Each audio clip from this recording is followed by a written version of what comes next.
Alors que le gouverneur du Congo central, Jacques Madou, en séjour de travail dans la ville de Mwanda, déclare à la presse qu'un climat d'insécurité est observé dans cette partie du territoire national. Mais un autre né Congo, Maître Lolo Mountoudouli, membre de la société civile proche du peuple, les contredit et parle plutôt d'une frustration.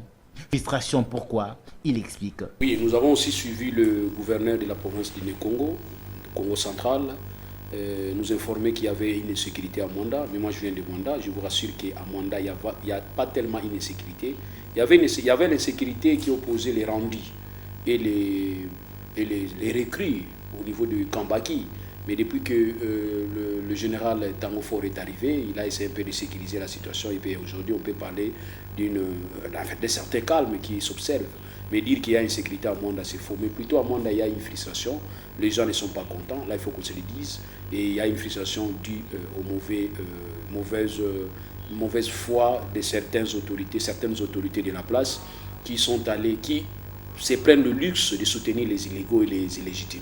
Voilà ce qui se passe à Mwanda et accouplé aussi avec la mauvaise foi de notre société pétrolière qui est de ses places, qui commence à fabriquer ses propres chefs de village, ses propres notables pour bien voler ou bien soit pour bien contourner et détourner le bien de la communauté. La Perenco, opérationnelle à Mwanda depuis 2000, ne semble apporter aucun bénéfice à la population de cette ville. C'est aussi l'une des raisons de cette frustration, renchérit Maître Lolo Mountoudouli. La Perenco, c'est une société pétrolière basée à Mwanda qui exploite le pétrole et qui a signé les contrats de partage de production avec le gouvernement congolais. Et dans ces contrats de partage de production avec le gouvernement congolais, il y a 3 partenaires.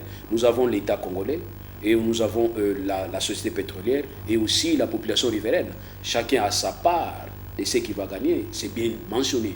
Et ce qui est regrettable, c'est que la population riveraine ne gère pas sa part. Donc il faudrait que la société pétrolière elle-même puisse financer les projets qu'elles estiment nécessaires pour elles-mêmes. Et aussi ces projets vont être financés par les illégaux et les illégitimes qu'elle-même va choisir. C'est ça aussi, c'est un grand problème. Or, la communauté doit se gérer seule.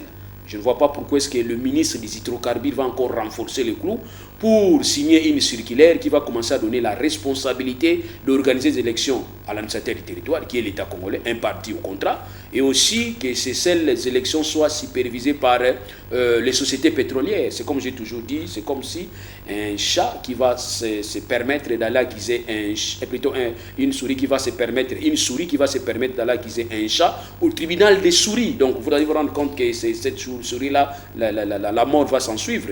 La raison pour laquelle nous demandons qu'il y ait cette indépendance, que la société civile s'organise d'elle-même.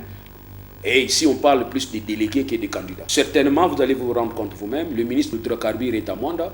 Et malheureusement, nous sommes informés qu'une délégation de la Perenco est ici à Kinshasa. Je ne sais pas, pour rencontrer le Premier ministre, lui dire quoi, peut-être lui faire endormir comme d'habitude. Il y a tout un ministre qui s'occupe des hydrocarbures qui est à Mwanda. Et malheureusement, selon les informations que nous avons, les autorités du monde sont allées présenter au ministre des hydrocarbures les réalisations de la Perenco. Et ils sont allés faire voir au ministre les marchés construits par la Perenco. Nous, on se pose la question de savoir si les marchés Gambela ici et des marchés qu'on appelle comme Mazando Munene étaient construits par des barous, les fonds qui devraient revenir aux autochtones. Je ne vois pas. L'important, ce n'est pas les besoins directs. Et nous savons que c'est le municipal qui doit plutôt, c'est l'administration, c'est le bureau d'administration territoriale qui doit plutôt s'occuper de la construction parce que ce sont des marchés municipaux. Mais aujourd'hui, on va vous dire qu'en ce qui concerne les interventions sociales, on a financé pour construire un marché, je ne sais pas pourquoi, et on va construire une école qui a des salles de classe, et puis on va construire un centre de récréation, soit un centre de loisirs, donc loisirs que vous allez trouver, on va commencer à vendre les bières, de l'alcool là-bas, et il n'y a rien à voir avec la jeunesse. Tout ça, on se pose la question. Or, à l'instar de MIBA, à l'instar de Gécamine, vous allez voir que Gécamine, même la société Saucire a construit des camps. Nous avons des camps Saucire à Mwanda, mais comme prouve aujourd'hui où la Perenco a construit. La Perenco n'a rien construit, sauf ces bureaux préfabriqués. Peut-être demain, ils vont démonter pour aller avec ça. Vous allez vous rendre compte qu'en ce qui concerne l'environnement, notre Sénat a quand même confirmé qu'il y avait pollution à Mwanda. Or, qui dit pollution, il faudrait que la personne qui pollue doit avoir la responsabilité de remettre à la position initiale le lieu pollué. Mais ici, bon, écoutez, la Perenco ne fait rien, malgré qu'il y a des recommandations au ministère de la Santé, au ministère de l'Environnement et aussi aux sociétés pétrolières. Nous avons aussi la gestion des crises, ou soit la gestion des conflits de travail, des conflits individuels et des conflits collectifs. Il faut vous poser la question de savoir, poser à votre ministre, à votre inspecteur du travail, pose à votre inspecteur du travail la statistique des conflits. Il a résolu combien de conflits de travail, il a résolu combien de conflits de non-conciliation, PV de non-conciliation, il a envoyé combien de PV de non-conciliation au niveau du tribunal pour que la population se retrouve. Parce qu'ici, nous sommes en face de l'économiquement fort. La Perenco a beaucoup d'argent. Eh bien, écoutez, la Perenco peut commencer déjà à s'imposer.